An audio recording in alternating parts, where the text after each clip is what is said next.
मध्य भारत का महानगर नागपुर, जहां स्थानिक तथा पड़ोसी राज्यों से भी मरीज इलाज कराने के लिए पहुंचते हैं। नागपुर शहर की 1/3 से अधिक आबादी वाला यानी 10 से 12 लाख की घनी जनसंख्या का क्षेत्र इंदौरा, जिसमें मुख्य रूप से अनुसूचित जाति, जनजाति और नवबौद्ध तथा गरीबी रेखा से नीचे के लोग शामिल हैं। राष्ट्रीय महामार्ग गुजरने से दुर्घटना पीड़ितों की संख्या भी अधिक। निकटतम अस्पताल 4 से 5 किलोमीटर दूर है।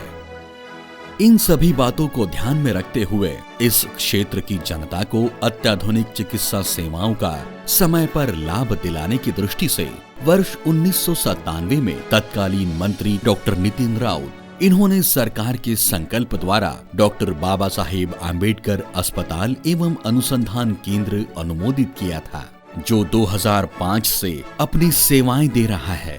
कोविड-19 के दौरान इस अस्पताल में 50 बेड का डेडिकेटेड कोविड सेंटर बनकर तैयार हुआ।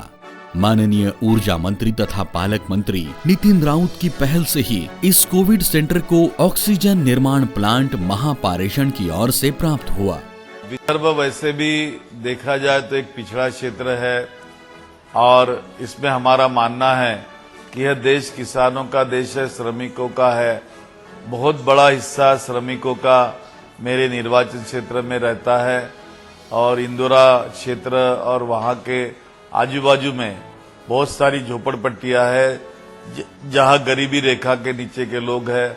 उन लोगों तक बेहतरीन स्वास्थ्य सेवाएं पहुंचाना हमारा सदैव लक्ष्य रहा है। इसलिए नागपुर शहर का एक घनी आबादी वाला हिस्सा इंदौरा, जिसमें मुख्य रूप से अनुसूचित जाति, अनुसूचित जनजाति के साथ ही गरीबी रेखा से नीचे के गरीब लोग शामिल है।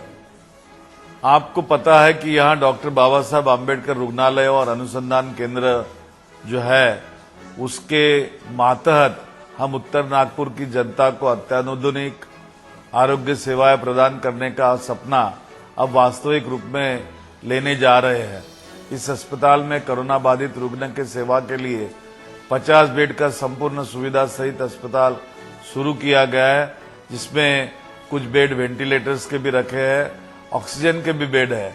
कोरोना की तीसरी लहर की संभावना की स्थिति में यह अस्पताल में छोटे बच्चों का भी इलाज करने की सुविधा के साथ गरीबों के लिए और सामान्य जनता के लिए यह वरदान साबित होगा। इस प्रकार की यह हमने कोशिश की है। आप इसका अवश्य लाभ लें। 50 oxygenated bed, portable x-ray, sonography machine, auto analyser, cardiac तथा मल्टीपैरा मॉनिटर तथा अन्य साधन सामग्री से सुसज्जित ये सेंटर भविष्य में कोविड महामारी की संभावित तीसरी लहर में भी बहुमूल्य जिंदगियां बचाने के लिए तैयार है। माननीय मंत्री डॉक्टर नितिन राउत की दृष्टि से साकार हुआ अस्पताल का ये सपना आज यहाँ से स्वस्थ हुए नागरिकों की मुस्कुराहट का कारण बन रहा है। दृष्टि समाज के वंचितों तक हर संभव सेवाएं पहुंचाने की, दृष्टि समता की, दृष्टि एक मजबूत भविष्य की।